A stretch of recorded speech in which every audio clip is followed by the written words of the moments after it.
Alright, today I'm going to show what I used to wind a secondary coil with. There's a couple key pieces to this. The first thing is a cheap old 3/8 inch variable speed drill, preferably something that has a square body to it. The most crucial part of it is a foot pedal um, that just plugs into the AC line, and then plug your drill into the foot pedal. The next part is some sort of kludged up assembly to hold the body of your drill, which I use this here, which I just made out of a bunch of pieces of 1x2 poplar. So just something to set the drill into and fasten it down to the table so everything is parallel. And then some type of end block, which is going to act as a spindle, which is just basically going to set at the end of your tube, and some sort of adapter. I just made these out of some particle board that fit down inside the tube just to act as a spindle, and just a simple bearing point for an end block. And that's pretty much about it for that. So kind of the next critical piece is a spool of wire, and that's where things get a little complicated. Having a spool like this is very ideal, because what happens is, if you try to use one of these small spools like I'm going to be forced to do today, what happens is sometimes, depending upon the wire speed that you're pulling it off of and where you actually have this attached as a pull-off point, your wire can actually loop around the outside of the spool. I use this piece of steel rod here, which is like 3 foot long, and as a pull-off point, I use the bottom of a wooden chair that has wooden rungs on it, and I just simply lay this across the wooden rungs under my chair. So you can see where this spool here is probably going to be a much better thing, because the wire isn't going to have a tendency to loop over the edge of it. And then, since I'm going to be running this on 4-inch PVC, you can sometimes get creative as to what you have to use. But basically, I'm going to use a hole saw arbor and a cheap 4-inch hole saw, which will set right inside the PVC there. So a couple of little things here. It sometimes seems like it's almost easier if you have the tube where it's not running parallel to the edge of the table, at least till you get to a certain point on the coil. And there's kind of a lot of futzing around with your chair position and this and that, and you have to shift your chair as you go down. But there can often be kind of awkward points, and it doesn't take much of an awkward factor to suddenly get 10 or 20 turns on that are all messed up. You just really have to play around, and it's like anything. You know, once you do it a couple times, you kind of get the hang of it and know what to watch for. You always have to make sure that these things are absolutely clean before you attempt to wind on them.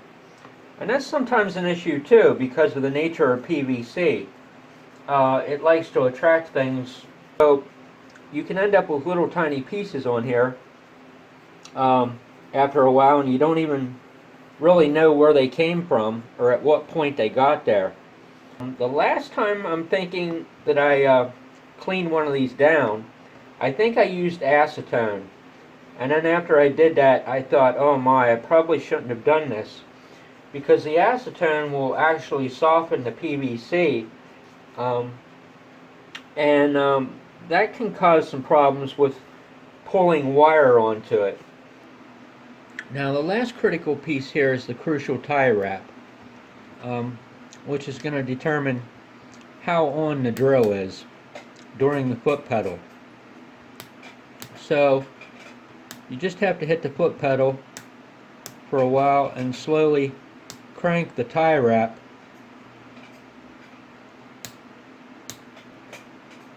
until you get enough on. And that depends how fast you want to try to go with this. So what I do is square up, just kind of jog it, and it's not wanting to jog real well.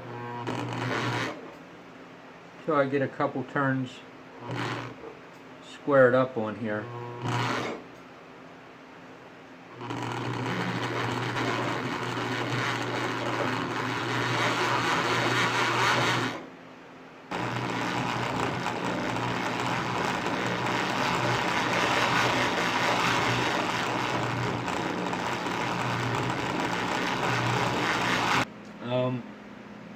So once you get on a roll with it, you just really got to go with it. Is what I'm trying to say to you, because it will take you many tries before you get things flowing right, get the exact amount of tension on the wire's not cutting your fingers or anything, get the spool pulling right, get the torque of the drill right. And the problem is about the time you really get going with it and get the feel for the kind of the critical tiny little threshold that you have to be exactly at on a foot pedal. The foot pedal overheats because there's such a huge voltage drop across the foot pedal, knocking the voltage down to the drill. So what happens is you can only do about 2 or 3 inches at a time, and your foot pedal will be so hot you can essentially cook an egg on it.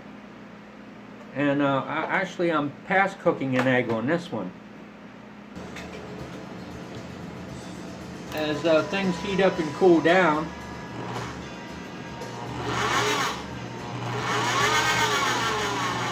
oh my, this is so much better. The spool's not jogging and bouncing up and down. And if I feel my feet getting warm, I know that the fan's doing its job.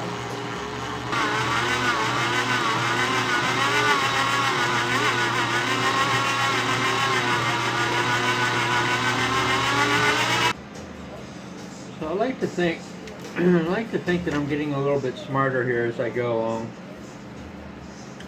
It's taken me, I don't know, 45 minutes or an hour of off and on time to get this done, or to get this at this point anyway.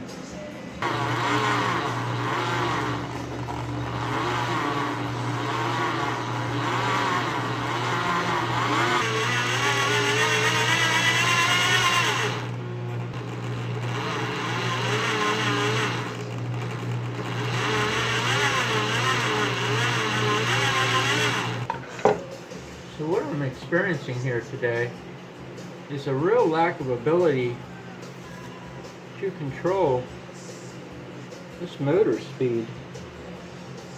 I don't know what is going on.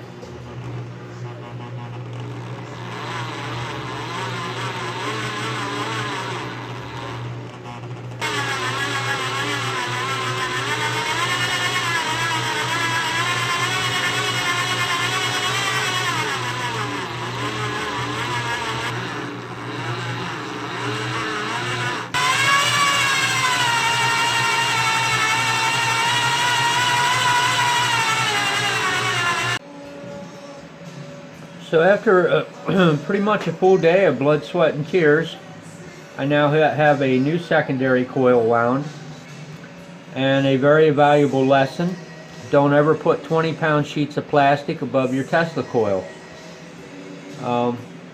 So this one is a new and improved. This is 1,630 turns, 1,920 feet, tossed the whole entire spool of 28, and I was literally down to the scrapings on that one. So it'll take a considerable amount of time to get it coated, so I may not be able to have it running for maybe a month or so, who knows. So anyway, The foot pedal and the drill worked fairly well, but most of the time was spent trying to submerge the drill and the foot pedal in oil or water or something to cool it down, because it got hot too fast because I was trying to wind too much too fast, and it just turned into an escapade where it was all or nothing. So essentially I had no foot pedal when it got that screaming hot. There was probably about 30 minutes of actual sitting and winding time. So it's 24.45 inches tall. Appreciate you watching. Have a nice day.